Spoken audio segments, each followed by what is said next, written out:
Porque nós sabemos que no tempo antigo a cidade foi destruída, as muralhas, como também o templo, tudo por causa do pecado.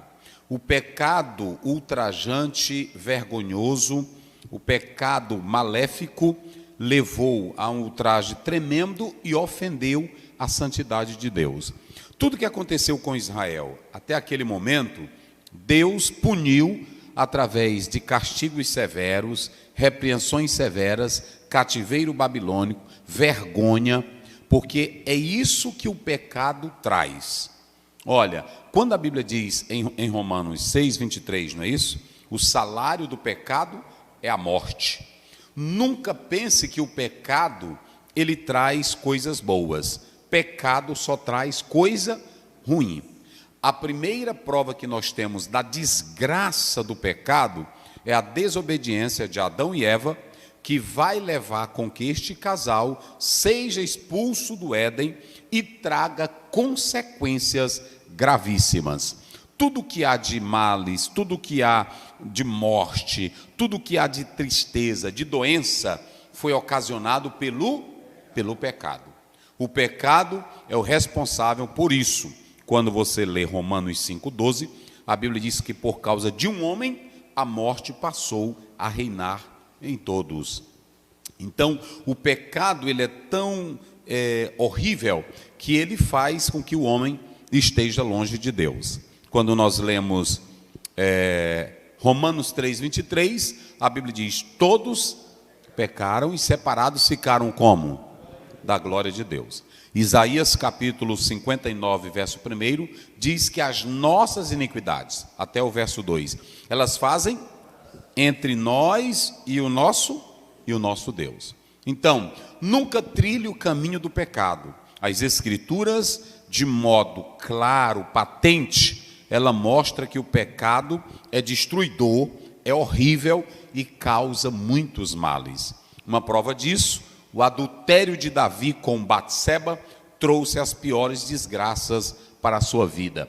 Queda de moral, quebra de aliança, atingiu a família, atingiu a casa, atingiu amigos, atingiu familiares, tudo por causa do pecado. Então olha para cá, meu filho, não brinque com o pecado, não se aproxime do pecado, fuja do pecado, peça a graça de Deus e não adote o pecado. Então o pecado trouxe para Israel vergonha, desprezo, humilhação. Quando você abre a sua Bíblia, lá em Neemias capítulo 1, quando ele pergunta: como estão os meus irmãos? Um responde para ele, Anani responde assim para ele: nós estamos lá, as muralhas derrubadas, não é isso? As portas queimadas, nós estamos envergonhados, não é isso? O pecado, ele traz vergonha, o pecado traz nojo, o pecado traz esculhambação. Pode falar aí, tudo que não presta. Eu li uma história de um filho de um pastor. Sim. Ele disse para o pai dele que ele não conseguia ser fiel a Deus, que ele não resistia ao pecado. E o que ele podia fazer? O pai dele disse: mata ele de fome. Disse: meu filho, pecado é tipo o gato de rua. Se tu dá a comer para um hoje, amanhã volta uma dúzia. É verdade. Então, preste bem atenção que isso é uma verdade. O pecado, ele é horrível. Nunca brinque com o pecado. Olha para cá. Você que é casada, você que é casado, procure andar em santidade e não cometer adultério.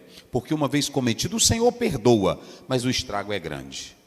A moça que é serva de Deus, que é um instrumento do Senhor, ande em santidade. Não caia nessa conversa da modernidade e do mundo, dizendo que tudo pode ser aproveitável, tudo está em nome do prazer. Amanhã você tem sequelas, você tem feridas incuráveis no teu emocional, na tua vida e na tua comunhão com Deus. Então, fuja do pecado, não brinque com o pecado. Aqueles que dizem: não, é só esse pouquinho aqui, não, é só um pouquinho de cachaça, não, é só um pouquinho, é só essa brincadeirinha, é só um joguinho. A Bíblia diz que um abismo chama outro abismo. E Paulo diz em 1 Coríntios, me parece que é o 7 em diante, 5, 7, ele vai dizer: um pouco de fermento leveda toda.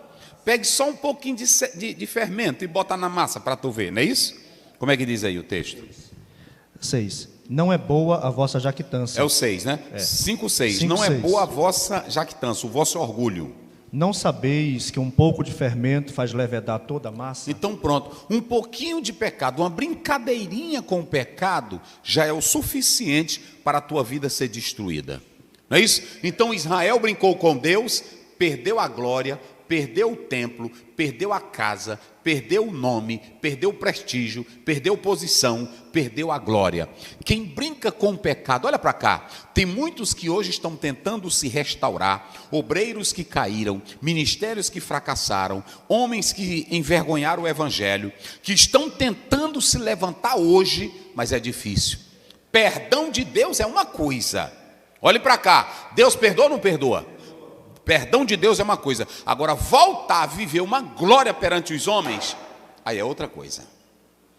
E você que peca, olha, tu está filmando direito? Bota para cá. E você que peca, tem que ter consciência que as consequências vieram, não foi por causa de A ou de B, elas vieram por sua causa. Tem irmão que fica tentando, mas a igreja aqui não me ama mais, não me apoia. Nós lhe apoiamos, lhe amamos. Agora o preço do pecado que você ocasionou, você tem que pagar as consequências. É ou não é?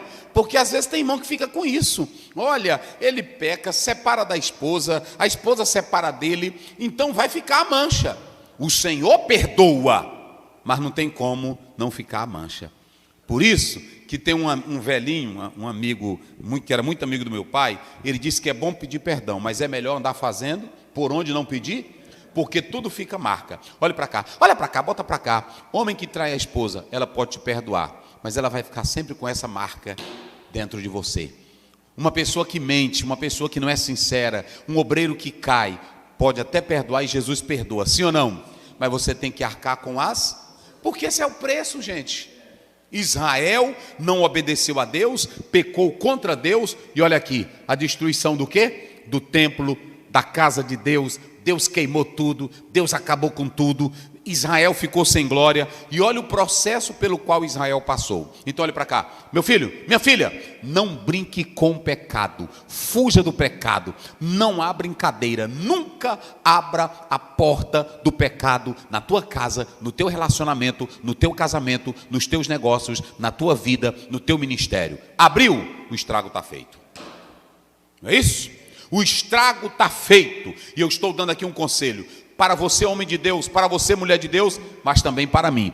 Todo dia eu digo para o Senhor Jesus, abençoa a minha entrada, abençoa a minha saída, me dá sabedoria para eu me conduzir e para eu viver na sinceridade e não envergonhar teu evangelho, porque quando você abre a porta do pecado, se acabou. É ou não é? Se acabou, Deus perdoa, Deus, e até mesmo você para se reanimar. Eita, meu Deus. É assim ou não é? Então, aqui você pode observar que o capítulo 40 a 48, ele trata sobre uma conclusão alegre. Ou seja, depois que eles se organizam, depois que pedem perdão, depois que são tratados no cativeiro, é que Deus vai trazer a restauração completa. Olha para cá, Deus não tem restauração para quem anda com a vida desmantelada. Deus não tem restauração para quem vive escondendo o pecado.